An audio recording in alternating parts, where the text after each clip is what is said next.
নমস্কার বন্ধুরা, নতুন রেসিপিতে আপনাদের স্বাগত। আজকে আমি আবার একটা অন্যরকম রেসিপি নিয়ে এসেছি। আজকে আমি করে দেখাবো ফুলকপি দিয়ে রুই মাছ পোস্ত। এই গরমের সময় একটু হালকা হালকা রান্নাই করব, তার জন্য ফুলকপি দিয়ে রুই মাছ পোস্ত করব। আর এই পোস্তর জন্য নিয়ে নিয়েছি একটা গোটা ফুলকপি। এই দেখুন, কালকে বিকালে এনেছি বলে এত গরম একটু নেতিয়ে গেছে, কিন্তু ফুলকপিটা টাটকাই আছে। আর কত বড় দেখুন ফুলকপিটা। আর নিয়ে নিয়েছি এখানে একটু সাদা সর্ষে, কাঁচা লঙ্কা চেরা, পোস্ত, ধনেপাতা কুচি, পেঁয়াজ কুচি, টমেটো কুচি, নুন, সর্ষের তেল, আর এখানে মাছ আছে। আর হলুদ হলুদ গুঁড়ো লাগবে, আর লঙ্কা গুঁড়ো। আর কিছু লাগবে না, আমি ওইটা আনতে ভুলে গেছি, ঘর থেকে পরে নিয়ে আসছি। আমি উনুন ধরিয়ে পরে জল বসিয়ে দিয়ে দিয়েছি। এবার আমি ফুলকপিটা কেটে একটু ভাপাতে দেব, কারণ এই সময় ফুলকপি একটু না ভাপালে একটা গ্যাস আসে।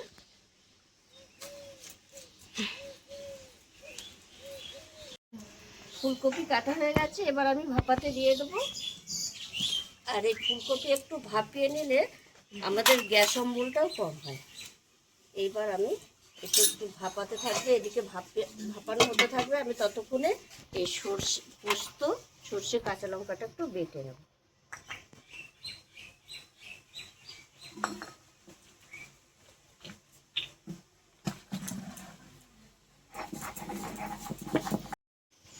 ফুলকপি ভাপিয়ে নিয়েছি, এবার আমি কড়াই বসিয়ে দিয়েছি। কড়াই দিয়ে দেবো সর্ষের তেল।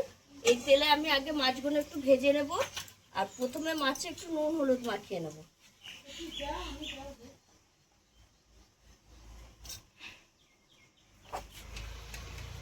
নুন হলুদ মাখাতে মাখাতে তেলটাও গরম হয়ে যাবে। আর আমার বাটাও হয়ে গেছে এর মধ্যে ফুলকপি ভাপাতে ভাপাতে।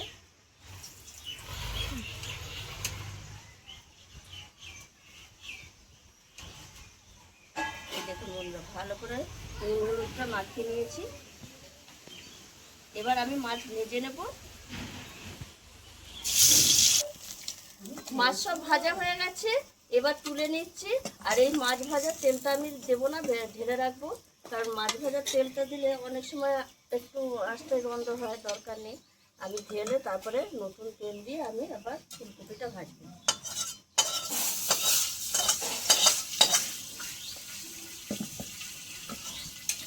এই কড়াই আমি আবার তেল দিয়ে দেবো। এইবার আমি এই ফুলকপিগুলো একটু ভেজে নেব। আর যেহেতু ভাপিয়ে নিয়েছি, খুব বেশি ভাজতে হবে না, অল্প ভাজলেই হবে। ফুলকপি ভাজা হয়ে গেছে, তুলে রাখবো। আর এই পোস্তর জন্য খুব বেশি ফুলকপি ভাজার দরকার নেই, অল্প অল্প ভাজা হলেই হবে।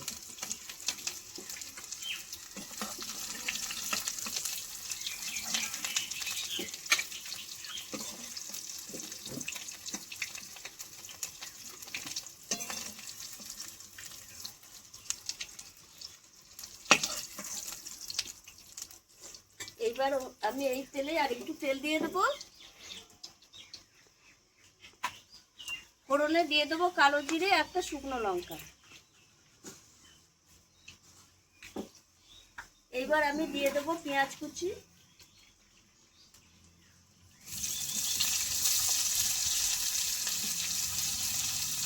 টমেটো কুচি, স্বাদ মতো লবণ,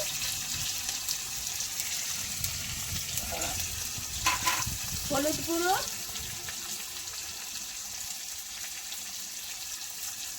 সামান্য একটু লঙ্কার গুঁড়ো দেব। আর চেরা কাঁচা লঙ্কা চার টুকরো দিয়ে দেবো। দিয়ে আমি ভালো করে পেঁয়াজের সঙ্গে এই মশলাটা একটু কষিয়ে নেব। পেঁয়াজ টমেটো সব কিছু ভাজা ভাজা হয়ে গেছে। এবার আমি দিয়ে দেবো এই যে পোস্ত,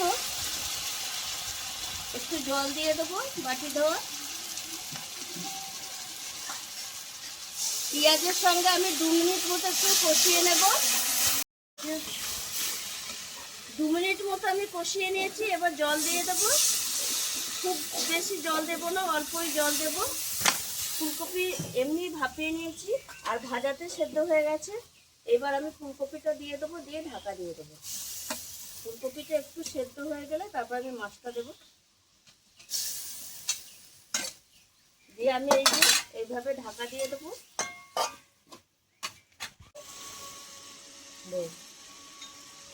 এই দেখুন বন্ধুরা, ফুলকপি সেদ্ধ হয়ে গেছে আর ঝোলটা একটু মাখা মাখা হয়ে গেছে। এবার আমি মাছগুলো দিয়ে দেবো, ভেজে রাখা মাছ দিয়ে একটুখানি আমি নেড়ে চেড়ে নেবো এরকম মাছের সঙ্গে ফুলকপি।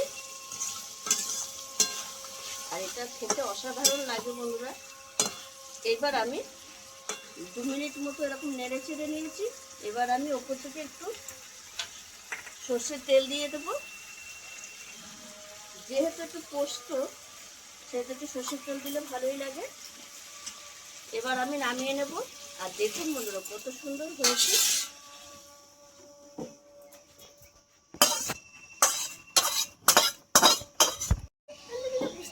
না না এখন নয়। কত সুন্দর লাগছে দেখুন বন্ধুরা, ফুলকপি দিয়ে মাছের পোস্ত। আর আমি ওপর থেকে একটু ধনে পাতা দিয়ে দেবো।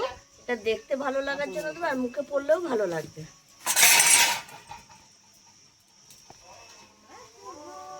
আপনারাও এইভাবে একবার এই গরমে ফুলকপি রান্না করলে এইভাবে রান্না করে খাবেন, পোস্ত করে খাবেন, মাছ দিয়ে হোক ডিম দিয়ে হোক, দারুণ লাগে। আর আমার এই রেসিপিটি যদি আপনাদের ভালো লেগে থাকে তাহলে লাইক করবেন, শেয়ার করবেন, সাবস্ক্রাইব করবেন। আবার দেখা হবে আগামী ভিডিও।